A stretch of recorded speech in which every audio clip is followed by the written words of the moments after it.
Eh bien salut à tous, donc comme vous le voyez c'est Chewbacca, on se retrouve aujourd'hui pour une nouvelle review. Bon, vous voyez un peu que le contexte derrière moi change un peu, effectivement on n'est pas chez moi, on est sur le terrain du CQB où je joue assez régulièrement. Donc aujourd'hui en petite review on va voir la M14 Sigma, donc, que j'ai eu je crois la semaine dernière si mes souvenirs sont bons. Alors déjà pour commencer, on peut voir que la M14, le corps entier est en ABS. Et c'est pas non plus dégueulasse, on va dire, c'est un ABS assez propre, assez maniable, enfin pas maniable, mais comment dire, assez doux, on va dire, même si ça paraît un peu suspect, n'est-ce pas? Après, donc, le corps en ABS, tout ce qui est canon, culasse, tout le haut, on va dire tout le système, est en métal, par contre. Donc, le bout du canon, le canon qui est à l'intérieur, bien sûr. Dessus, le petit rail ici est en métal également. Là, le système de culasse. J'ai un petit problème avec, excusez-moi. Voilà. Système de culasse pareil en métal. En dessous, c'est du plastique. La mire, ici, petite mire, comme vous pouvez voir, en métal également. Gâchette, bien sûr, en métal. Extracteur de chargeur en métal, bien sûr. L'emplacement du chargeur juste en dessous. Donc, on va avoir les chargeurs. Donc, moi j'en ai deux. J'ai un chargeur iCap, 350 billes. Donc, comme vous connaissez tous, avec la petite roulette de voltage qui nous fait tous bien chier, n'est-ce pas? Là, je sais pas c'est quoi, j'ai une petite bille qui s'est coincée hier pendant ma partie. C'est un petit effet de style, on va dire. L'iCap. Et là, j'ai le mid-cap. Donc, 100 roulettes, 130 billes de capacité, si ma mémoire est bonne. Et bien sûr, pas de bruit. Ça, je ferai une vidéo un peu plus tard justement sur les différences des chargeurs. Quel chargeur il doit jouer, ça, enfin, on verra ça ensemble. Ah, vous ne me voyez pas d'ailleurs. Coucou. Alors, les chargeurs, voilà, ça c'est fait. Donc, comme je vous ai expliqué, le corps en ABS, le système en métal. Le bout de trosse, pourtant lui, est en métal. Il est même relevable. Tac. Tout ça pour simplement faire un appui d'épaule, ce qui peut être justement plutôt pas mal pour, on va dire, un aide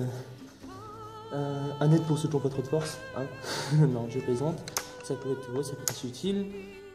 On voit en dessous un petit capot qui est tout simplement le rangement de batterie. Donc, ce qui est très agréable sur cette réplique là, c'est qu'un grand nombre de batteries peuvent y être mises. J'avais à l'origine une batterie en bloc, donc en double bloc avec la petite batterie avec le petit accu au bout. J'ai changé, j'ai mis une double stick. Donc moi j'ai une double stick en 8.6, c'est 1600 mAh. Franchement, ça marche très bien. Donc on peut voir, je vais essayer de vous faire voir ça un peu mieux. Il y a vraiment pas mal de place dans la crosse, donc c'est vraiment très bien pensé.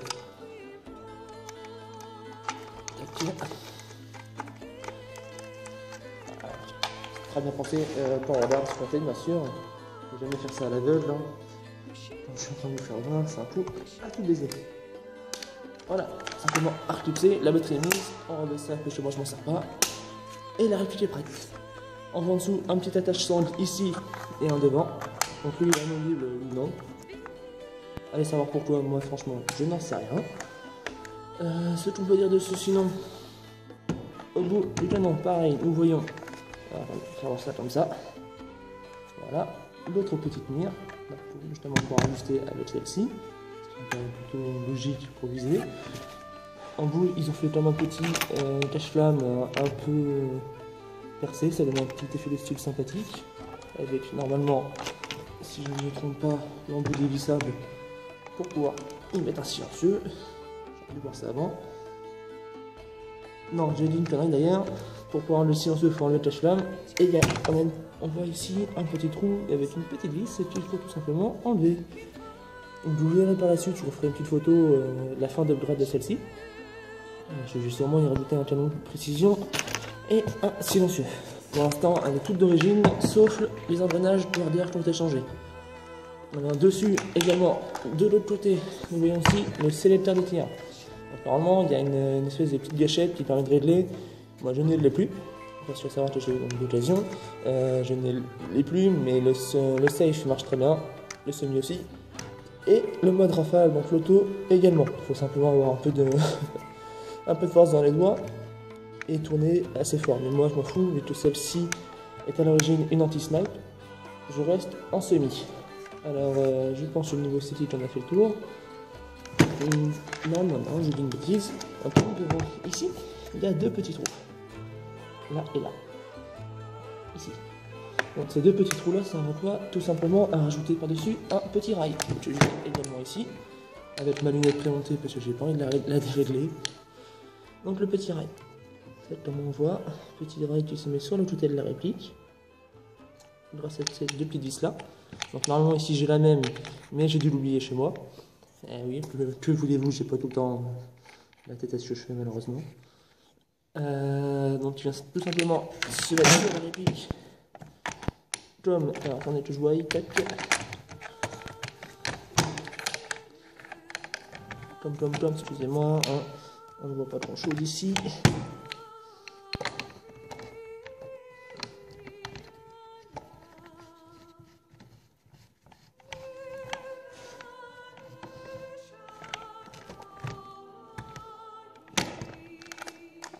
Tac, et voilà.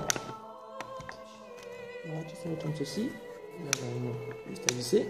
On va mettre notre vis pour pas que ça bouge. Là ça bouge déjà pas énormément, mais ça bouge, donc c'est toujours pas bon pour tout ce qui est précision. Nous le savons tous très bien.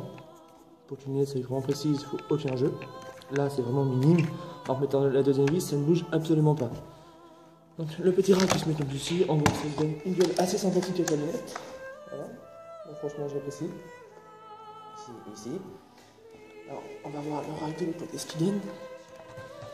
Voilà, ça donne une petite ouverture, c'est pas forcément joli, mais c'est pas moche non plus. Ça passe, on va dire. Hein. Le rail, bien sûr, lui aussi en métal. Dessus, je l'ai équipé d'une lunette en zoom variable de 3 à 9 fois. 3, 6, 7, 9 fois. Voilà. C'est assez longue, en sortie 40 mm, si je dis pas d'annerie. Le petit justement protection de lunettes avec la réticule rétro-éclairée. Je sais pas où, excusez-moi, j'ai pas mis le safe, comme je vous ai dit, il est bloqué malheureusement. Tac, alors je sais pas si on va le voir. Non, je vais prendre le téléphone, excusez-moi. Tac, voilà. Donc nous pouvons voir, à part la poussière, hein, excusez-moi, elle a pris la poussière. Le petit réticule rétro-éclairé. Donc on peut régler l'intensité. Là il est à 0. Donc sur off. Voilà. Oui. De plus en plus fort. Et au bout d'un moment, il s'est éteint pour passer au vert. Toujours pareil. On règle l'intensité sur 6 intensités différentes. Pour revenir à la fin sur le 0. Voilà. Un peu bas. Tac, voici. Après niveau esthétique, je pense avoir tout dit. Niveau poids, l'arrière est beaucoup plus léger que l'avant, normal, vu que la 3 c'est en ABS, mais tout le système en métal, donc on a tout le poids qui se répercute un peu à l'avant. Et aussi au milieu, bien sûr, de la lunette et le système de rail. Faut avoir de bons biceps, sinon vous vous en ferez en jouant. Parce qu'elle n'est pas forcément si légère que ça, elle doit peser à peu près, je crois, 3,5 kg avec la lunette et le rail. Je pense. Ici, en tout dit, je vais vous donner un petit aperçu de ce qu'il donne avec le chargeur. Tac, voilà, la réplique. Moi je trouve franchement ça donne un bon aspect, niveau anti-snipe elle passe très bien. Donc à l'origine elle a déjà une tête un peu de sniper. Donc elle passe très bien. Les chargeurs comme on peut voir sont assez larges. Assez hauts aussi. Également pour un midi-loader. C'est pratiquement la même taille. Donc ça c'est imposant, en métal également les deux. Je trouve que ça donne une très belle tête. Donc pour tout ce qui est maintenant caractéristique, je pense qu'on a fini. On va passer tout de suite au test de tir. Donc voici, avant le test de tir, j'ai oublié un petit point. Comment démonter la réplique, parce que je pense que ça peut être assez bien. Alors, et avant ça, j'ai encore oublié une autre chose. Franchement, je suis vraiment boulé par réveiller. Donc on peut voir ici deux petites molettes qui servent à quoi? Tout simplement quand on les tourne. Donc, celle de droite, de gauche, excusez-moi, pour la hauteur de la lumière. Donc pour aider justement par rapport à la distance, après, ça c'est un peu particulier. Et la molette de droite, pour justement la rotation gauche-droite. Donc on voit, je sais pas voir. Donc là, c'est ici. Ici, nous avons des petites graduations juste en bas. Donc, quand on tourne ici, tac, la petite manette, on voit que les gradations, ça bouge. Donc, on pourra régler comme nous désirons. Voilà, un petit point. C'est sympathique. On est là quand même pour voir un maximum. Donc, si j'en oublie, ça ne va pas le faire. Alors, comme je disais, pour démonter la réplique, très simple. Alors aujourd'hui, je vais simplement vous faire voir comment séparer le corps du système. Déjà, moi je préfère débrancher la batterie.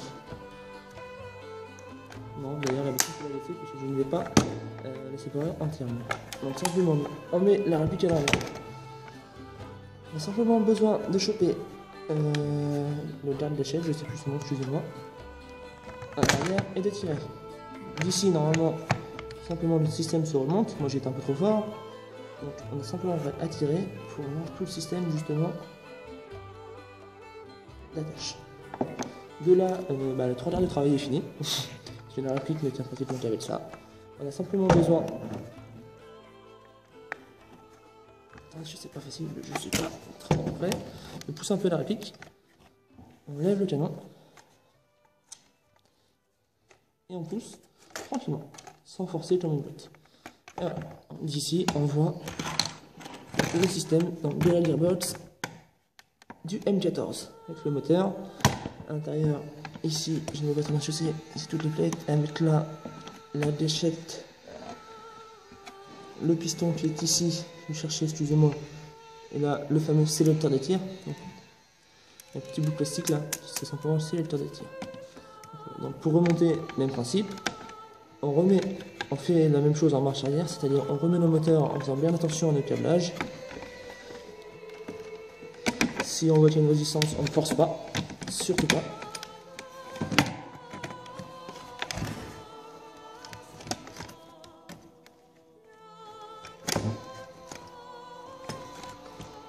Voilà. Excusez-moi, c'est moi qui ai un souci. Ah, comment on dit ?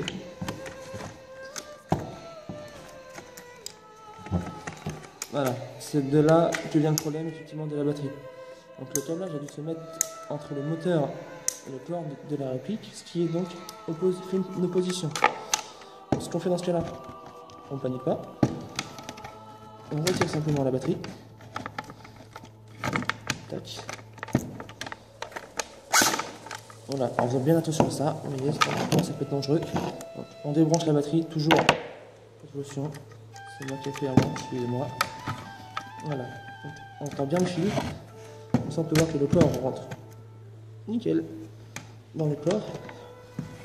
Une fois que le corps est mis, on vérifie que le canon derrière bien sûr s'est bien mis. De là on voit que tout s'est bien renclenché. On pousse un peu en arrière. Nous pouvons voir ainsi encore un truc que j'ai pas expliqué franchement, mais aujourd'hui je suis vraiment remoulé. Ici sous le chargeur, le réglage du hop-up. Donc c'est la petite manette, on a juste à tourner pour pouvoir le régler par la suite. Donc il est très facile d'accès, vraiment sympathique.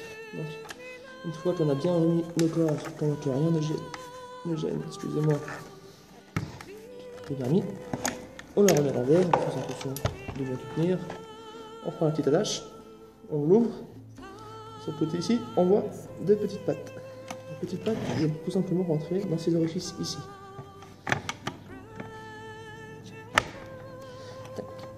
Donc on a simplement besoin de centrer par rapport avec le petit trou. Je sais pas si on va le voir. Ici, juste au bout de mon doigt. Voilà. Je vais le faire. Si j'y arrive encore une fois, bien sûr.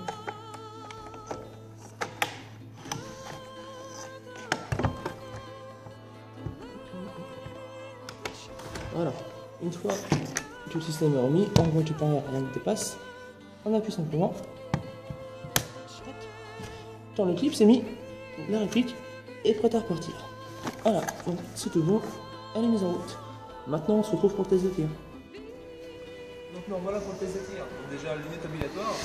On va déjà voir le test de réactivité. Donc bien sûr il y a comme le bac et un petit imagine. Réactivité, donc je suis bien sûr en semi.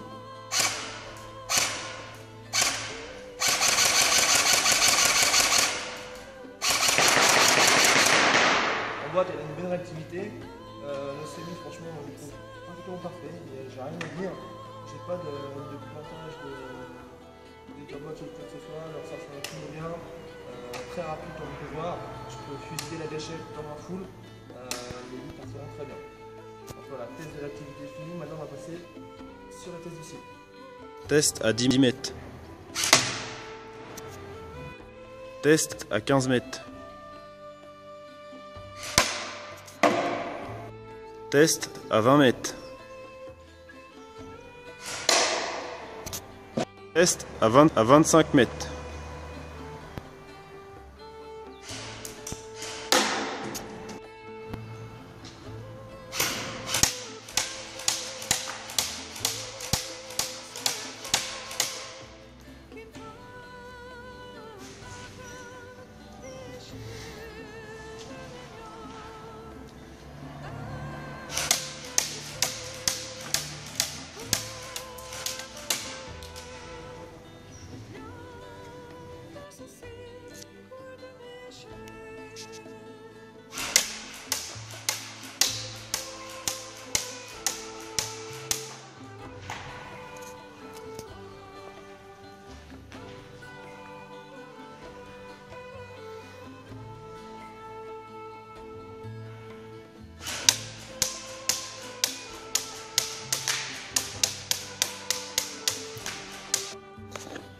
Donc là on a fait un petit test justement sur cible à 10, 15, 20, 25 mètres pour vérifier en fait on va dire l'assemblement des billes, le regroupement.